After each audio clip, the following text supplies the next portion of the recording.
Assalamualaikum warahmatullahi wabarakatuh. Kenalkan, nama saya Azka Absar Alim dari PAI 4E dalam mata pelajaran pengembangan kurikulum dari kelompok 3. Di video kali ini saya akan membahas tentang desain kurikulum.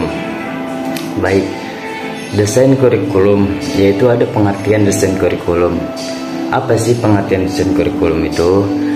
Desain kurikulum adalah suatu proses perencanaan dan penyusunan struktur konten dan metode pembelajaran dalam program pendidikan dan perorganisasian tujuan, isi, serta proses pembelajaran yang akan diikuti siswa pada berbagai tahap perkembangan pendidikan. Ini mencakup pola perorganisasian unsur-unsur atau komponen kurikulum yang dirancang untuk mencapai tujuan pendidikan yang telah ditetapkan. Ini juga melibatkan tentang pertimbangan yang cermat, tujuan pendidikan, kebutuhan siswa, dan konteks sosial budaya. Desain kurikulum yang efektif membantu pencapaian tujuan pendidikan dengan cara yang efisien dan relevan. Baik, selanjutnya ada tujuan desain kurikulum. Apa sih tujuan desain kurikulum itu? Tujuan desain kurikulum yaitu struktur yang jelas dalam proses pembelajaran, memastikan bahwa semua komponen kurikulum saling terintegrasi dan mendukung pencapaian untuk tujuan pendidikan. Desain ini juga bertujuan untuk menyesuaikan pengalaman belajar dengan kebutuhan, kapasitas, dan tingkat kematangan siswa. Dan tujuan yang paling utama adalah memadukan pembelajaran, meningkatkan efektivitas, dan mempermudah evaluasi pendidikan. Nah, memadukan pembelajaran. Apa sih memadukan pembelajaran itu yang dimaksud? Memadukan pembelajaran adalah menentukan arah dan fokus pembelajaran untuk siswa untuk mencapaikan tujuan pendidikan yang telah ditetapkan. Nah, meningkatkan efektivitas, memastikan bahwa proses pembelajaran terstruktur, yaitu terarah dan sesuai dengan kebutuhan siswa. Dan yang terakhir, mempermudah evaluasi, memberikan kerangka kerja untuk penilaian keberhasilan proses pembelajaran dan mencapai tujuan pendidikan. Nah, selanjutnya ada manfaat desain kurikulum. Manfaat desain kurikulum ada 3: meningkatkan kualitas pendidikan, mempermudah proses pembelajaran, memperkuat relevansi pendidikan. Nah, yang dimaksud meningkatkan kualitas pendidikan yaitu dengan fokusnya yang dan jelas dan bermetode yang tepat, desain kurikulum membantu meningkatkan kualitas pembelajaran. Nah, selanjutnya mempermudah proses pembelajaran. Bagaimana sih mempermudah proses pembelajaran ini? Struktur kurikulum yang terorganisir dan konten yang relevan memudahkan siswa dalam memahami materi dan isinya. Dan selanjutnya memperkuat relevansi pendidikan. Apa sih yang memperkuat relevansi dan dalam pendidikan itu? Desain kurikulum yang responsif terhadap kebutuhan masyarakat dan perkembangan zaman membantu memastikan relevansi pendidikan. Baik, manfaat dari desain kurikulum juga meliputi untuk memudahkan guru dalam merencanakan dan melaksanakan pembelajaran dan meningkatkan efektivitas proses belajar mengajar dan membantu siswa dalam memahami tujuan dan harapan dari pembelajaran yang mereka jalani. Dan yang terakhir, menyediakan kerangka kerja untuk evaluasi dan perbaikan kurikulum di masa depan. Nah, ada ciri-ciri desain kurikulum. Nah, ciri-ciri yang dimaksud desain kurikulum adalah terstruktur dengan jelas, fleksibel, dan dapat disesuaikan dengan kebutuhan siswa, mengintegrasikan berbagai disiplin ilmu, memperhatikan siswa, berkembangnya teknologi dan kebutuhan masyarakat.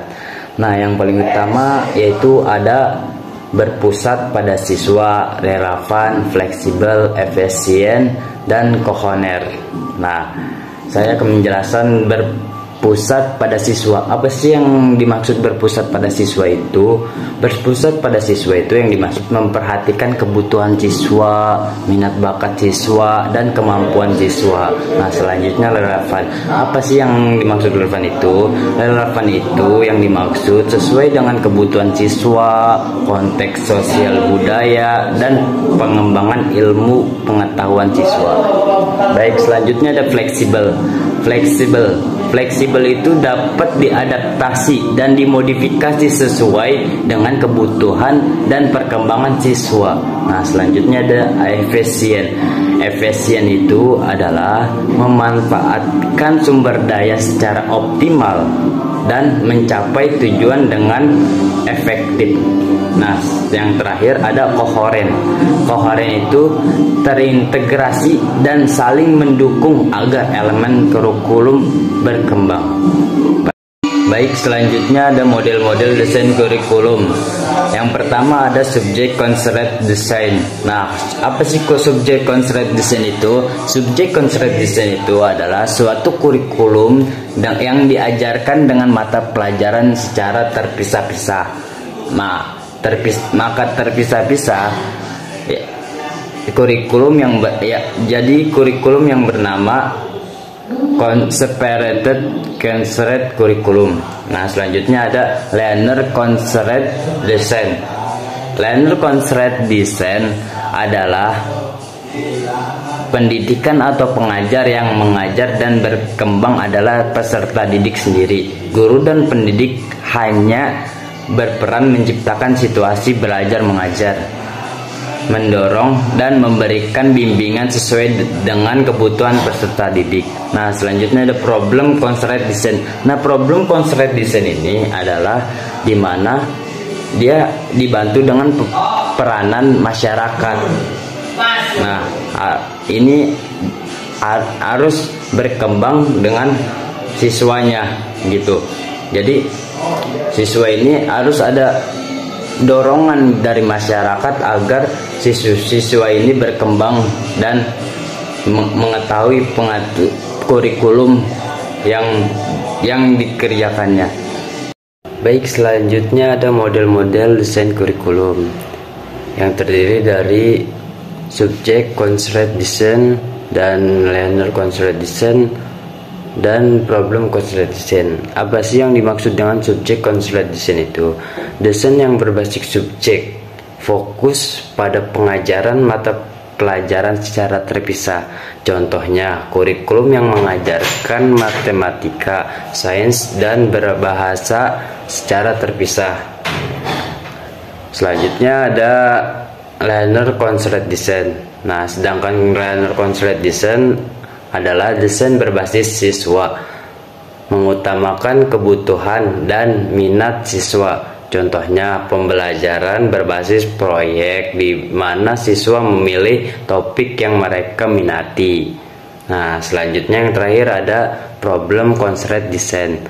Apa sih yang dimaksud problem constraint design itu? Adalah desain berbasis kompetensi, menekankan pada penguasaan kompetensi tertentu. Contohnya, kurikulum yang dirancang untuk mengembangkan keterampilan praktis dalam bidang teknik.